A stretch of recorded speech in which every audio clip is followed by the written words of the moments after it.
Una investigación exhaustiva y seria de los asuntos de política pública y gobernanza del país se analizan desde el observatorio. Porque los temas de impacto ya están bajo la lupa y los analizamos desde el observatorio. Saludos amigos y bienvenidos a Desde el Observatorio, programa del Observatorio de Sociedad, Gobernanza y Políticas Públicas de la Pontificia Universidad Católica de Puerto Rico. Como siempre, les habla el doctor Hernán Vera Rodríguez, director del observatorio, y me acompaña la doctora Jennifer Castellanos, ayudante del director del observatorio. Hola Jennifer. Saludos, doctor. Es un gusto volver a estar con usted una vez más desde el observatorio. Por supuesto, saludo a todos nuestros oyentes quienes se conectan a través de Católica Radio y a todas las personas que escuchan esta retransmisión por alguna de las plataformas digitales de la Pontificia Universidad Católica de Puerto Rico. En el día de hoy tenemos un tema bastante interesante con una invitada especial y hablaremos de la presencialidad a la virtualidad, los retos de la educación pública en Puerto Rico durante la pandemia del COVID-19 con la doctora Joan Acosta Negrón. Doctora, bienvenida. Hola, saludos, gracias por la invitación. Sí, Jennifer, Gracias a usted. quizás antes de presentar y saludos, Joan, un placer tenerte por acá, ¿verdad? Saludos. Pues decirle a la radio audiencia que hoy vamos a presentar realmente los resultados de un estudio, ¿verdad? Que llevó a cabo la doctora Acosta como investigadora principal con otros compañeros de la Escuela Graduada de Educación de la Pontificia Universidad Católica, la cual fue financiada o subsidiada por fondos del observatorio, comisionada más bien a este grupo de compañeros. Y es una investigación que se realiza pues en el medio de la pandemia, ¿verdad?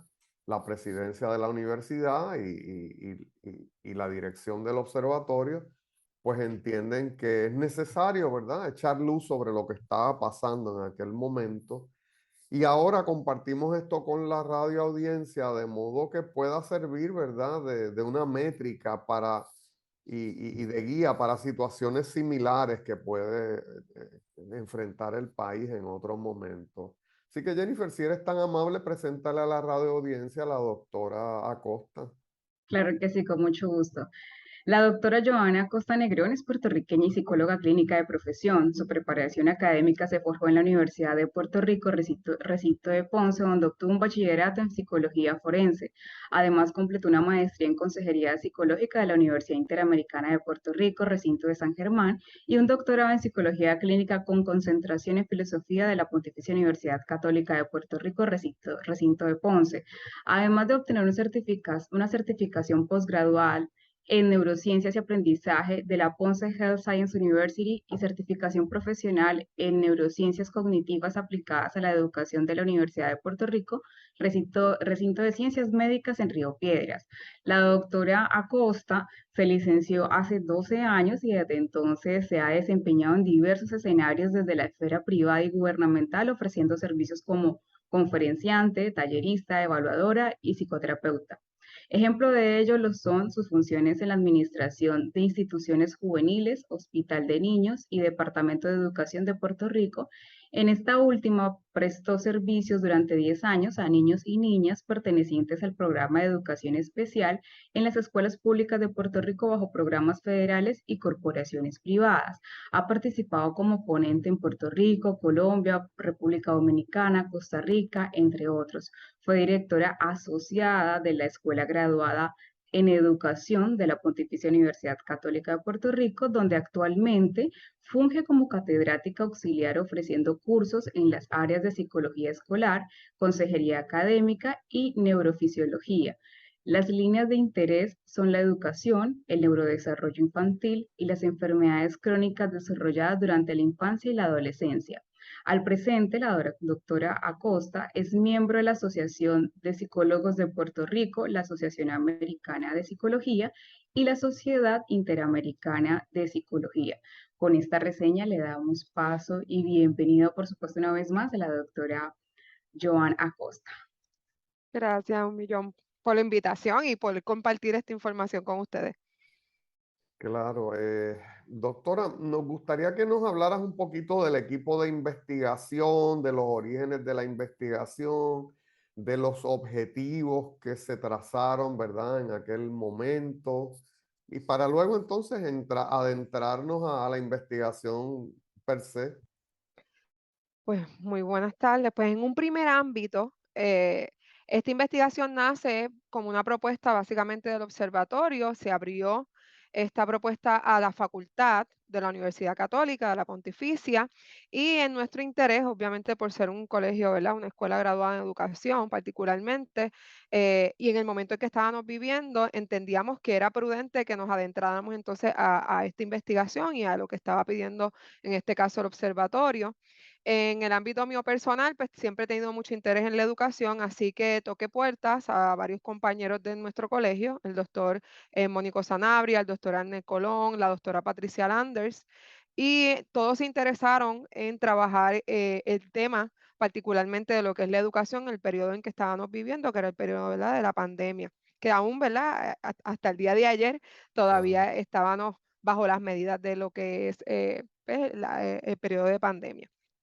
Entonces, en aquel entonces, recabamos de alguna manera información de aquellas líneas de interés que queríamos tocar, que ya de por sí la observatorio lo había presentado, pero queríamos enfocarnos específicamente en cierta área. Así que establecimos algunos factores que ¿verdad? Nos interesaría estudiar.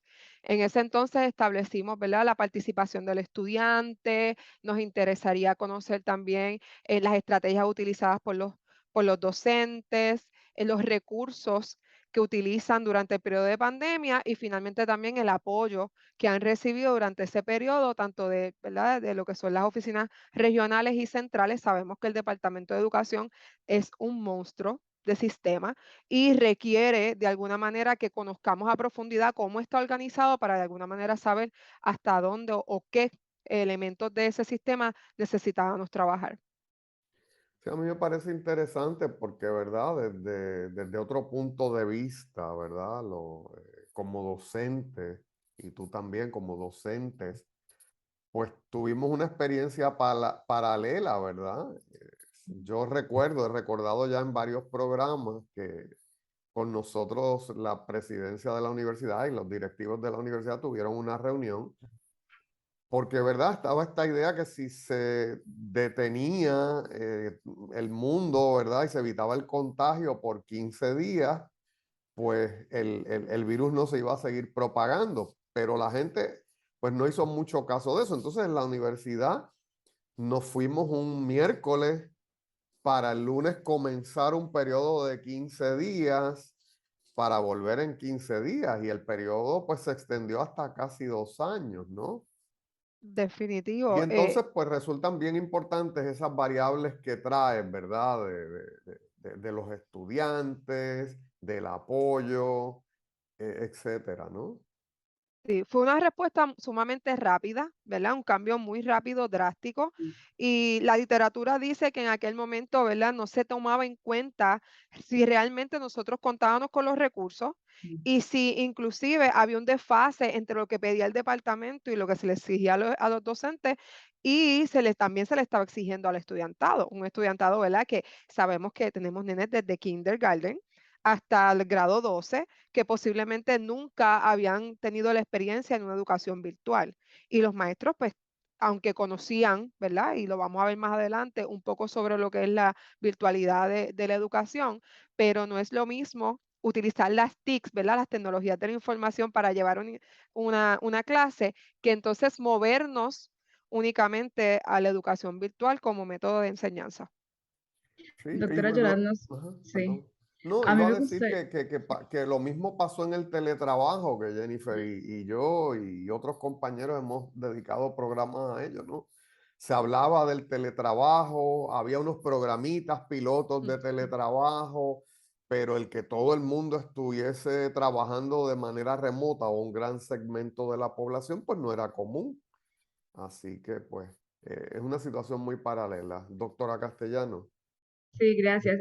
Doctora Joan, ¿nos podrías contar un poco sobre quiénes fueron los que participaron, cuántas personas participaron, cuánto tiempo duraste haciendo este proceso de que las personas te participaran, cómo lo hiciste y algunas características relacionadas con la investigación?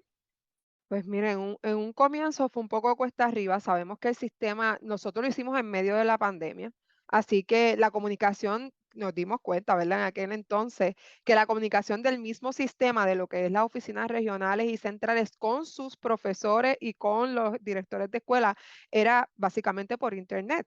Así que el que ellos pudieran también comunicarse con ellos nos dificultó a nosotros poder contactarlos. Así que dentro del proceso lo que hicimos fue trabajar directamente con las regiones, así que particularmente una vez, ¿verdad? Recibimos la aprobación de tanto de la Junta de Revisión Institucional y anterior a eso del Departamento de Educación. Procedimos a enviarle cartas por email, llamadas, ¿verdad? Telefónicas a las oficinas regionales. Sabemos que el Departamento de Educación tiene 7 oficinas regionales que incluyen Ponce, Caguas, Bayamón.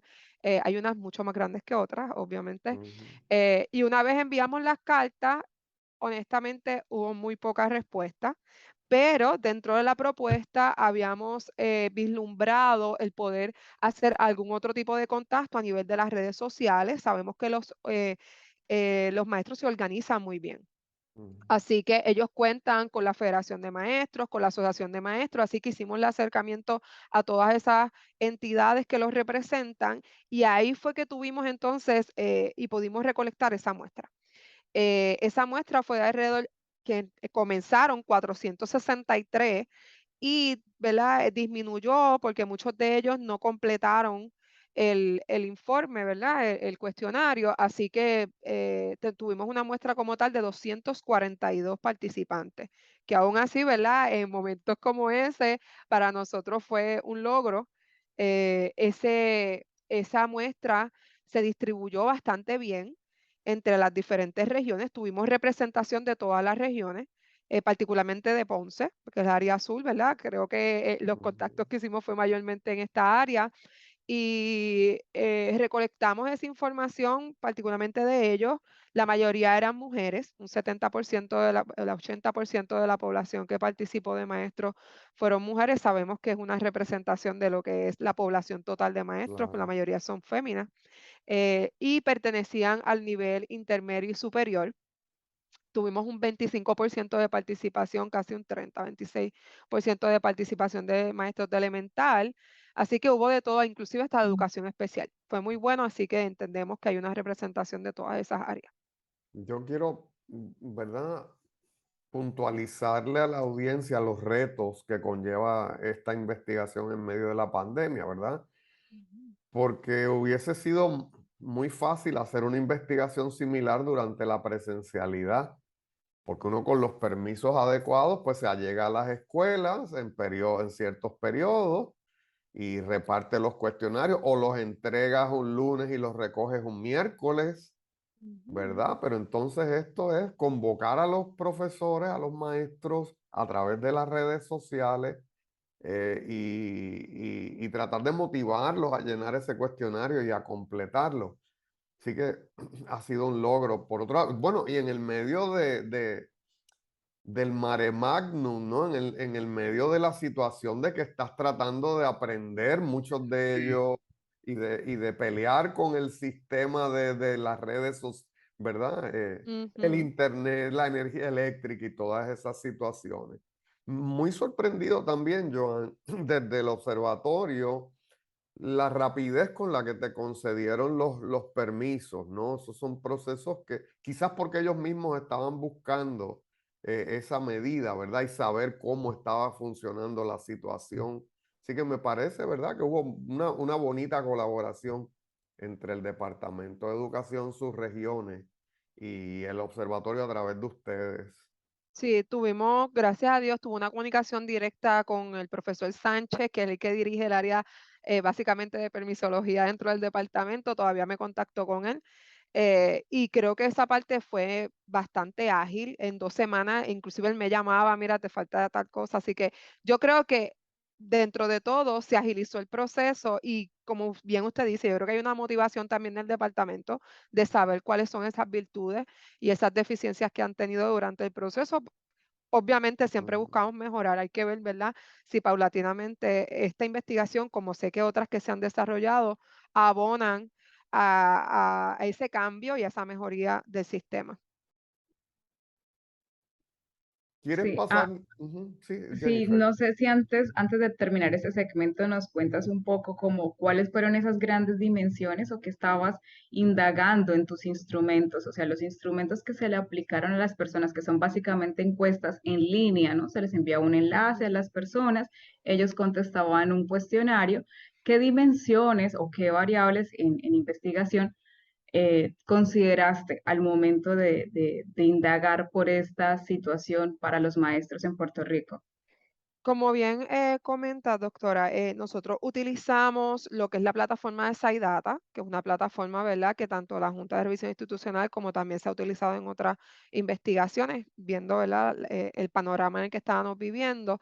Se establecieron dos cuestionarios, uno más bien para recopilar información en términos de lo que era el perfil del profesor, tanto a nivel laboral, porque era importante saber a qué población atendía, qué recursos estaba utilizando, como también a nivel personal, ¿verdad? El sexo, en términos de la materia que estaba impartiendo, si tenían hijos, que eso era una variable que me interesaba mucho como psicóloga al fin, ¿verdad? Sabemos el doble rol que se asumía en ese proceso de enseñanza-aprendizaje.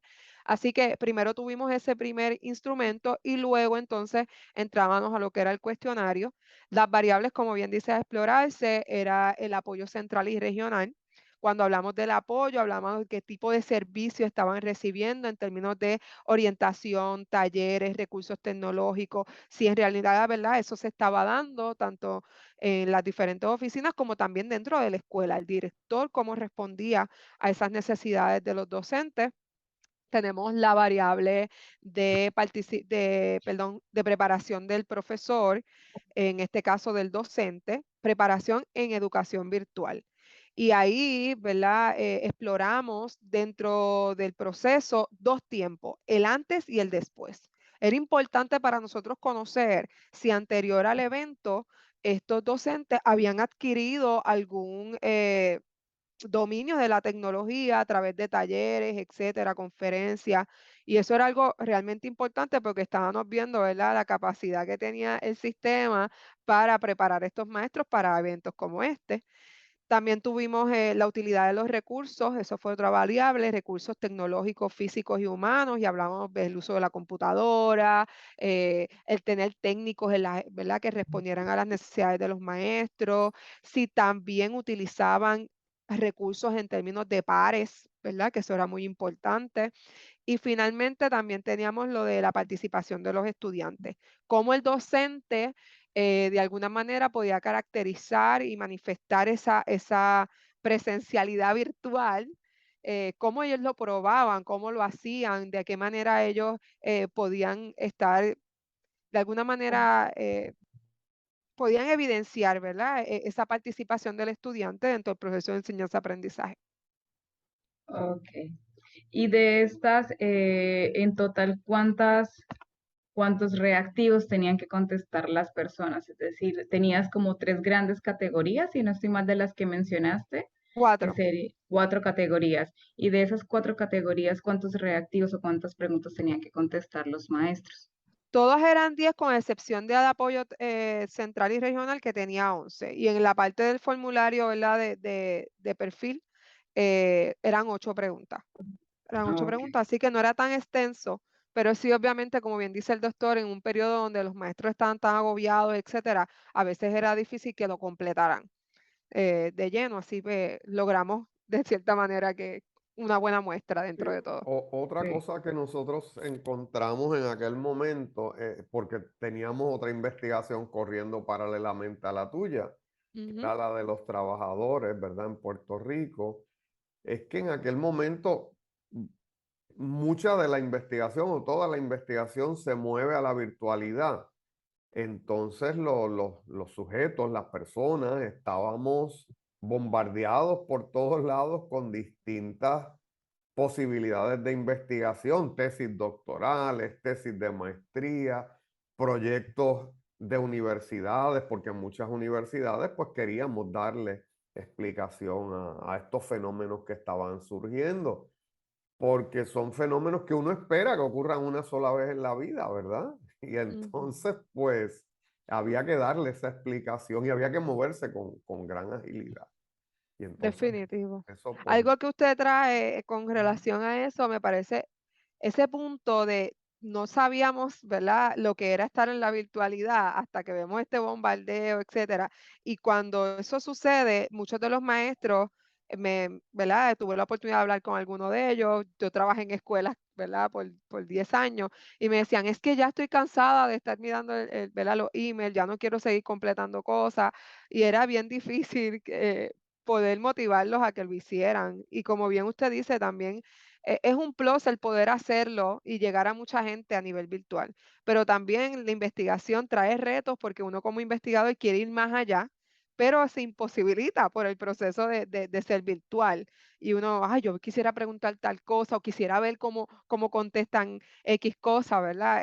Y es difícil. Dentro del proceso, pues se nos complicó la cosa, pero lo logramos. Sí, mira, nosotros, por ejemplo, encontramos en el estudio de los trabajadores el tema de la carga laboral aumentada. Y a mí me Mm, parece que eso era muy marcado en el caso de los maestros, ¿verdad? Porque es prepararlos. Yo podía tener la lección, vamos a decir, en una carpeta, o la podía tener en mi cabeza si tienes muchos años o tienes un plan de estudio y por ahí tú arrancas. Pero ahora es preparar la presentación. Y en el campo de las ciencias sociales, pues eso es un PowerPoint descriptivo. Pero en el campo de las matemáticas, de cómo yo le Mm. explico a los estudiantes que esto sale de aquí, se mueve acá, o sea, lleva una preparación de la lección que toma horas, ujú. y conlleva el conocimiento previo de muchos programas, más allá de mí me parece que del PowerPoint. Definitivo.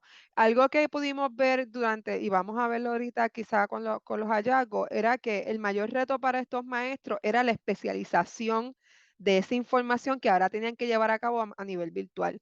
Muchos de los maestros dicen, bueno, es que yo doy educación física. Ujú. Y yo decía, ¿cómo el maestro lleva esta clase de educación física a nivel virtual? ¿Cómo este maestro de matemáticas, como usted bien dice, maestros de kinder? Era difícil, así que de cierta manera tuvieron que ingeniárselas para poder llevar a cabo esa ¿Y qué, enseñanza. y qué decir de los que eran maestros con niños también en casa o con hijos en periodos escolar? Un Definitivo, reto gigante, un sí. reto gigantesco. Y sabemos que, ¿verdad? Cuando veamos los datos, la mayoría tenía hijos, más de un Mm. hijo en educación, ¿verdad? En el sistema de educación de Puerto Rico. Wow, Pues muy interesante. ¿Qué tal les parece si vamos a una pausa y ya volvemos entonces desde el observatorio? perfecto. Perfecto. No.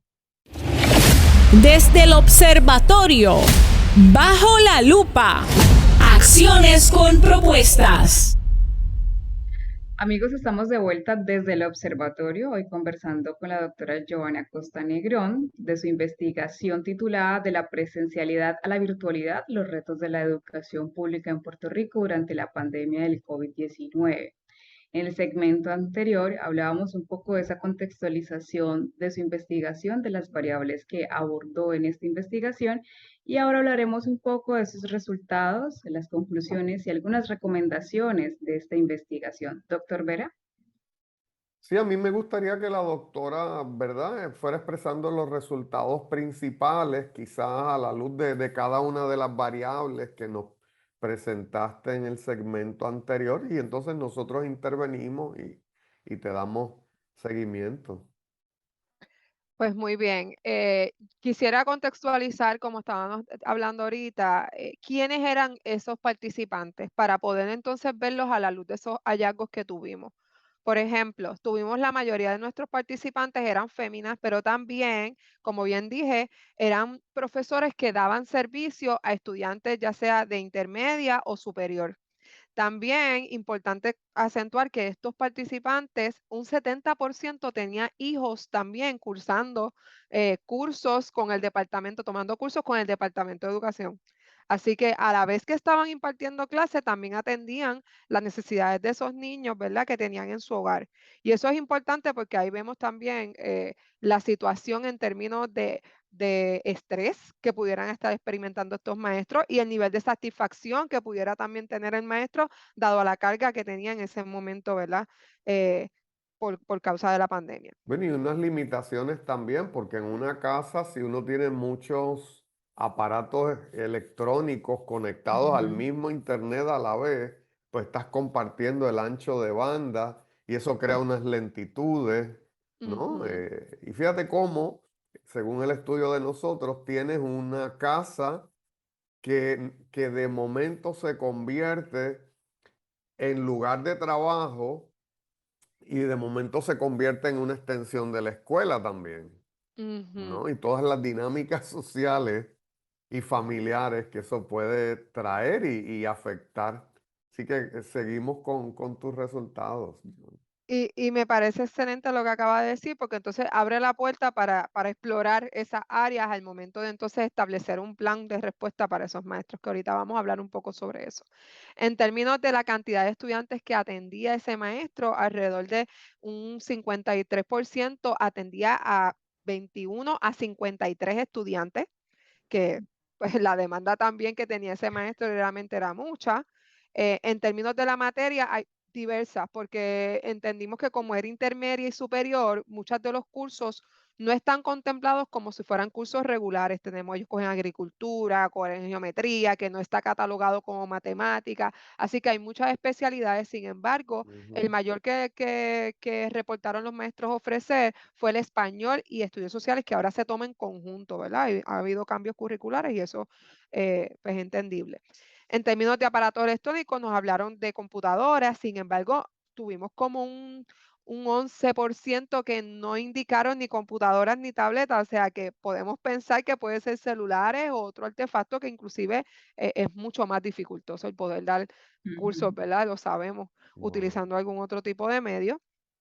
Y pues obviamente eso de alguna manera pues nos pone en el panorama de por qué entonces ellos se sentían de esta manera y expresaban, ¿verdad?, esa incomodidad al momento de asumir este reto. En términos de los hallazgos per se, me voy a ir por cada una de las líneas. En este caso de variables, tenemos el apoyo central y regional y algo que particularmente me llamó la atención es que ellos percibían mayor apoyo a nivel central. Y eso entonces entra en la disyuntiva de que el director, que se supone que esté más cercano a mí, ¿por qué no responde a mis necesidades versus a nivel central, que es el que me está proveyendo entonces todos los recursos que necesito? Y esa visibilidad de apoyo, ellos la veían a través de los talleres, de los recursos, porque sabemos que en el 2020, a principio de la pandemia, ellos proveyeron a los maestros, se proveyó a los maestros, disculpen, eh, computadoras, vales educativos para poder entonces asumir lo que es la virtualidad por el uso del internet, etcétera. Así que ellos respondieron de esa manera y lo vieron como una gestión central. Eso Ujú, tiene sus implicaciones, ¿verdad? Y lo vamos a ver más tarde. Y algo que en esa parte me impactó mucho era que no se realizaron encuestas en ninguno de los, ¿verdad?, ni oficinas centrales ni regionales para conocer las necesidades particulares de esa escuela y de esos profesores. Sabemos que cada escuela va a tener su particularidad y atiende una diversidad de jóvenes, ¿verdad? No es lo mismo una escuela en el campo que en la ciudad y los recursos que tiene la escuela tampoco son las mismas. Así que es importante tomar en cuenta esto porque entonces, ¿verdad? Para planes futuros. En términos de conocimiento y preparación del docente, si alguien quiere abonar a esto, ¿verdad? Esos hallazgos que encontramos, Sí, a mí me parece doctora. interesante porque a veces se asume y eso pasa en las organizaciones, ¿no? La educación es una organización como tal y es asumir las necesidades de las personas sin preguntarle. Entonces tú necesitas un computador, pero lo primero es que tengas internet y tengas el acceso al internet, que tengas luz, por ejemplo, algo que se asume que todas las personas en Puerto Rico tienen energía eléctrica y quizás muchos funcionan contra otro sistema de energía eléctrica. Entonces, ese punto es bastante interesante y lo traigo a colación justamente porque algo que hemos hablado recurrentemente es indagar por las necesidades de las personas que trabajan en la organización antes de darles cosas que no son necesarias.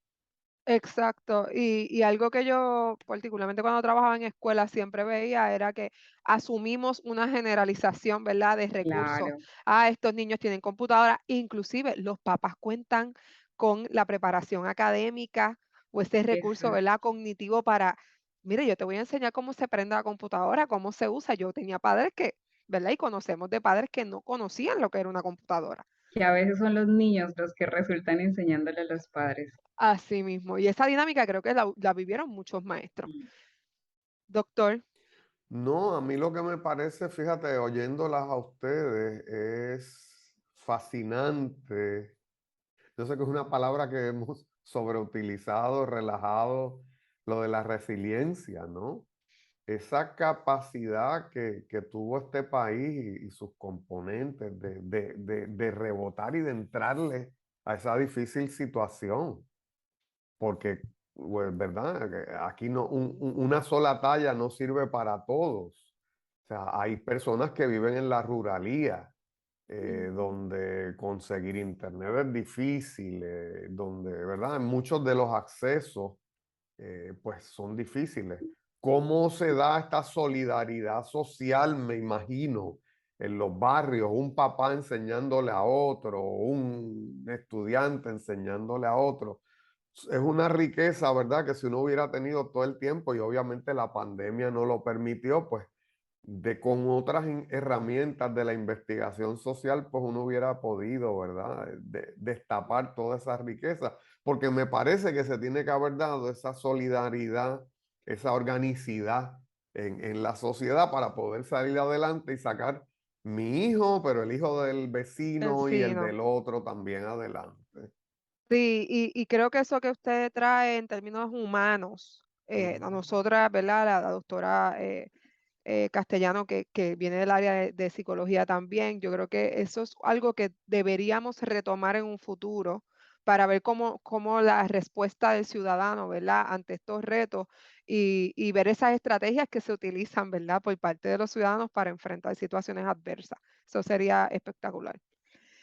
En términos de la segunda variable, que es el conocimiento y preparación del docente, les había comentado anteriormente que se recogieron información en ambos, ¿verdad? En dos líneas, antes y durante la pandemia.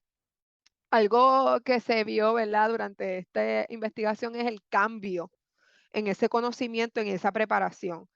Anterior a la pandemia, ellos reportan menor conocimiento y dominio de lo que es la educación virtual, lo que son las metodologías. Cada especialidad, ¿verdad? Cada clase, cada curso requiere una metodología diferente. Las plataformas, aunque muchas veces se conocían, muchos de ellos, ¿verdad? Nos dejaron saber creo que en el área de las plataformas fue entre un 60% que conocieron más de ellas luego o durante la pandemia. Ujú, ujú. Y ahí hablamos entonces de cómo estamos apagando fuego, ¿verdad? En el proceso, más que asumir un plan, eh, ¿verdad? Para responder de forma efectiva a esta necesidad. Y las estrategias de adaptación curricular y las aplicaciones para cada materia se hizo mayor durante la pandemia, ese dominio y ese conocimiento durante la pandemia, no antes. Entonces, eso nos deja saber a nosotros que adicional al estresor del cambio, está de que me tengo que preparar, de que tengo que tomar talleres durante este proceso, todos los viernes, que eso fue algo que me comentaron muchos de los maestros, todos los viernes tenían entonces que tomar talleres adicional a impartir clases durante la semana, atender niños con dificultades en el aprendizaje, ¿verdad? Todo eso sumado a esta situación. Así que estamos viendo que ese conocimiento y preparación debe darse, ¿verdad? Y eso es algo que es una recomendación durante o ante el proceso de una emergencia, antes de un proceso de emergencia. Tremendo, me parece, ¿verdad? Oye, por otro lado es algo que uno se imaginaba, ¿no? O sea, Ujú. ¿verdad? A veces la investigación social lo que hace es validar esas conjeturas que tenemos los investigadores, ¿verdad? Así que la experiencia fue de que básicamente se tiró un interruptor, mire, y Ujú. acá está presencial y acá está virtual y nos fuimos, Y nos fuimos. ¿no? Y- Y como bien usted dice, era algo que nosotros pues, presumíamos que estaba pasando, sabíamos que posiblemente sí, los maestros estaban adquiriendo el conocimiento en el camino, pero a nosotros como investigadores sociales nos preocupa este dato por el hecho de que el maestro está asumiendo demasiados roles, porque si me estoy preparando, empiezo a ser maestro en el Ujú. proceso. Así que, perdón, estudiante. Así soy estudiante, soy maestro y soy padre. Tengo un hijo también que está tomando la clase. Así, muchos roles a la misma vez y en el mismo momento histórico. Así que eso es algo que nos tiene que llamar la atención. Sí, no, has traído un punto bien importante sin querer, ¿no? Dijiste, soy nuevo. Entonces me pongo a pensar, imagínate que tú estás comenzando como docente en este periodo, ¿no? Ujú. Y entonces tienes todo este cambio a par de meses de estar comenzando tu primer semestre, ¿no? Cuán problemático ¿Cuánto puede puede haber resultar sido? eso, seguro. En términos de hallazgos en el área de recursos tecnológicos físicos y humanos, yo creo que esa área a mí me interesaba mucho porque pues, nos deja saber realmente si el departamento le estaba ofreciendo recursos a estos maestros, ¿verdad? La capacidad de respuesta del departamento y en ese sentido también la capacidad que tiene el maestro de ir en busca de esos recursos, ¿verdad? De que no me los da el departamento, pero yo soy autodidacta y los voy a ir a buscar. Muchos de ellos me indicaron que, ¿verdad? La mayoría contaba con internet, quizá no de buena calidad, ¿verdad? Y se le caía cada rato, pero sí lograban tener internet o tenían internet. Y como usted dijo, y usted se adelantó en ese dato, es que quienes se convirtieron en ese apoyo humano fueron los pares. Maestros Ujú. buscando maestros, maestros que se citaban fines de semana para entonces interactuar e intercambiar qué cosas estás utilizando para llevar a cabo esto y aquello. Así que el recurso humano en términos de pares es muy importante. Yo creo que la escuela en ese sentido pues tiene que mirar y vislumbrar, ¿verdad? Esos recursos humanos que tiene dentro del plantel. Y es bien interesante, Joan, porque pues tú eres consejera también, ¿verdad? Ujú, Y entonces en términos del adiestramiento, este peer-to-peer, ¿verdad? ujú. Entonces yo creo que es un modelo que el departamento puede utilizar y quizás las demás agencias de gobierno cuando piensan un plan de adiestramiento, cuando piensan en un plan de capacitación, no solamente, bueno, y esto es una de las cosas que promovemos en el observatorio, no esta visión del mundo jerárquica, top-down, ¿verdad? De arriba hacia abajo, sino esta visión lateral, ¿verdad? Donde hay un conocimiento en los colegas, hay un conocimiento en los compañeros y ese compañero se utiliza como Como recurso, el recurso. pero no esperar esta situación, sino vamos a incorporar ese peer-to-peer, este colleague-to-colleague Ujú. training, de modo que estemos preparados para esta o cualquier situación. Definitivo, definitivo. Yo creo que es eso que usted trae es parte de las recomendaciones que podemos dar dentro de lo que es, ¿verdad? El área de recursos. Ujú, Sí, También, a mí me gustaría añadir algo bastante importante y es el aspectos de la cultura. Para mí la cultura puertorriqueña es una cultura muy social y la ujú, conexión o las relaciones interpersonales es algo muy valioso para esta cultura. Entonces, en el caso de los maestros que pasan la mayoría del tiempo o que estaban la mayoría del tiempo en la presencialidad, esas relaciones interpersonales eran importantes porque encontraban el apoyo allí. Y algo que nosotros resaltamos en la investigación de los trabajadores es que esas relaciones interpersonales entre los compañeros se ve afectada por la presencialidad y muchos dijeron como en los grupos focales era que en lugar de la virtualidad acercar a esas relaciones interpersonales realmente funcionaba como una barrera porque ya estás tan saturado de lo virtual que solamente te reúnes para lo necesario y ya, pero no está esa conexión que al final esos compañeros de trabajo son tu red de apoyo porque es las personas con las que compartes cosas iguales, necesidades iguales y se apoyan entre sí. Entonces es muy valioso esa información que estás dando sobre los recursos humanos y en este caso el compañerismo, ¿no? definitivo. Yo creo que es un elemento que debemos integrar más en los planes de respuesta, no solamente del sistema educativo, sino de otras áreas de salud, etcétera, para que entonces sea más viable y sea observable. O sea, nosotros necesitamos visibilizar, ¿verdad? Que estas cosas se están dando y tenemos ese recurso ahí. Los maestros quizá en ese sentido como no está nombrado o no está identificado, pues por lo tanto no cuento con ello. Es importante que entonces en los planteles se establezca quién es esa persona y que podamos entonces acercarnos a ella en momentos como estos. Y yo creo que puede incluso dársele algún destaque, algún brillo, vamos a decir, aunque, Ujú. Sí, aunque no estemos reconocimiento claro, el tema del reconocimiento, Jennifer, que es un tema tan ausente según la en investigación de Puerto Rico, nosotros, en las ¿verdad? Nosotros organizaciones, sí. en nuestra investigación encontramos, ¿verdad? Ese dolor de algunos trabajadores donde dicen, mira, la paga es mala, los beneficios marginales son los mínimos también, pero caray, por lo menos ¿verdad? Ese reconocimiento. Y sí hay unos líderes en las organizaciones, como bien ha surgido de tu investigación, que a mí me parece que debiera, número uno, identificarse y número dos, reconocérseles de forma Reconocerse. adecuada y después seguirlos utilizando. Ya una vez, ¿verdad? Los reconociste, ya una vez los identificaste, pues darle taller, ¿verdad?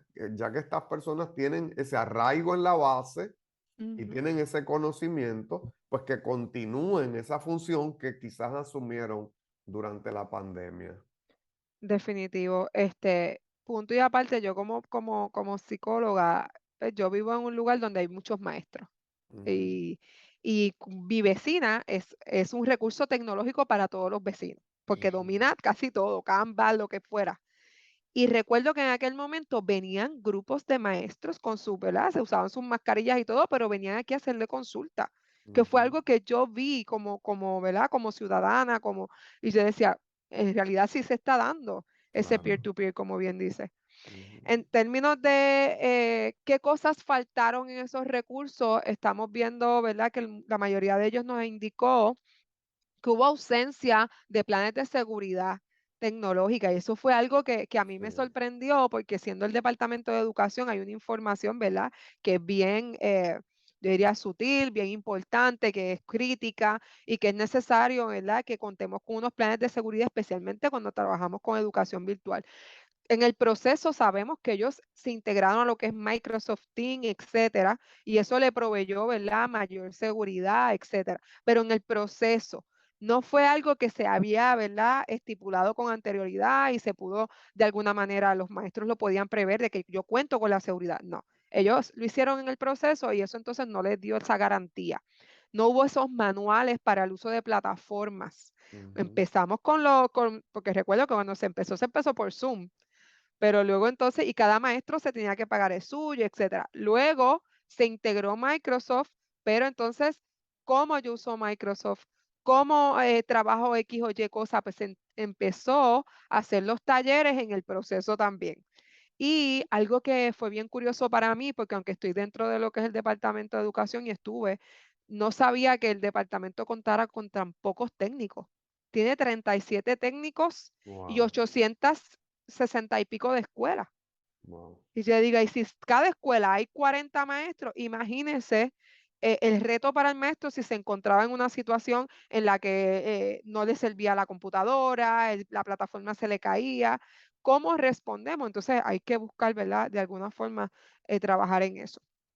Y algo que es importantísimo también para el maestro, la dificultad en la evaluación del aprendizaje como recurso, ellos decían, no contamos con esa parte de metodología de cómo vamos a evaluar el aprendizaje bajo este modelo. Tenemos la educación virtual, pero ahora cómo mido el aprendizaje y qué el departamento me va a solicitar a mí para yo establecer esa medición, ¿verdad? Esa medición del aprendizaje, que obviamente en un principio, como bien sabemos, pues fue algo pues, drástica, atropellada, porque pues el cambio fue muy rápido. Y por último, tenemos la participación de los estudiantes y ahí me dio mucha curiosidad esos hallazgos que encontramos, porque la mayoría de los maestros indican que no hubo problema con la conexión, o sea, la mayoría de los estudiantes sí se conectaba a la clase, sin embargo, permanecían con sus cámaras apagadas. Ujú, Y eso lo vivimos muchos de nosotros como profesores también. Y ellos decían, bueno, se conectaban, pero había dificultad para permanecer conectado. O sea, yo me conectaba al principio de la clase, pero no me mantenía conectado hasta el final. ¿Ok? Y esa dinámica aminoró un poco la participación de los estudiantes. Ahora, el maestro, ¿verdad? Cuando hacemos esas preguntas, en una de ellas nos indica que no sabe si particularmente todo lo que enseñó pudo haber sido aprendido por el estudiante. Claro. Así que la implicación en el proceso de enseñanza, obviamente nosotros no trabajamos con los estudiantes, no sabemos, ¿verdad? Finalmente cómo se dio, pero es algo cuestionable, ¿verdad? Sabemos que muchos niños desarrollaron muchos rezagos, lo sabemos porque el departamento lo ha publicado, no solamente en prensa escrita, ellos mismos en su página han establecido un plan para aminorar esa brecha en el aprendizaje durante ese proceso de pandemia, ¿verdad? Establecieron un plan para el verano, etcétera. Pero ¿qué implicaciones realmente ha tenido en ese niño y en ese proceso de enseñanza? Eso es algo que vamos a estar viendo en generaciones futuras y que es necesario explorar, que es necesario tomar en cuenta. Joan, en 2 minutitos, por favor, preséntanos algunas de las recomendaciones más importantes del estudio. Pues mira, en términos generales, en cuanto a apoyo general y regional y central, creo que la descentralización que se ha propuesto desde leyes anteriores, ¿verdad? Desde las reformas, es importantísima. Darle autonomía a las escuelas para poder hacer lo que dijimos ahorita, establecer quiénes son los recursos más importantes, establecer de qué manera podemos responder cada escuela, ¿verdad? Tomando en cuenta el perfil de la escuela y los recursos de cada escuela. En términos de la preparación de los docentes, el enfoque debe ser más preventivo que remediativo. Es decir, debemos buscar la forma de que estos maestros estén preparados para situaciones como esta, atender las necesidades de cada maestro en particular de acuerdo a su especialidad. Eso es bien importante. Y algo que para nosotros, ¿verdad? Nos costó un poquito, decía, bueno, tenemos maestros de educación especial. ¿Cómo estos maestros realmente atendieron las necesidades de diversidad funcional? Es importante también saber cómo el entorno virtual responde a esas necesidades y establecer un plan de apoyo al maestro de enfoque multidisciplinario. Estos maestros pasaron bajo mucho estrés, tuvieron muchas necesidades. ¿Cómo nosotros como sistema educativo vamos a atender esas necesidades, ¿verdad? De este maestro que es padre, que está estudiando también y que está entonces siendo docente. En términos de recursos tecnológicos físicos humanos, importante la planificación y la planificación, en la misma escuela. ¿Quién, cómo, dónde se va a encargar de qué cosas? Es importante establecer ese plan y ese grupo de apoyo. Realización de encuestas y de perfiles, eso es sumamente importante. El desarrollo de manuales y guías, ya muchos se han hecho y se hicieron en el proceso como resultado de esta situación. Y por último, tenemos lo de la participación de los estudiantes, importante atender el acompañamiento en el proceso de aprendizaje y establecer esas metodologías de enseñanza en entornos virtuales de una manera clara para aumentar entonces la participación y la motivación de los estudiantes que toman clases en línea. Excelente.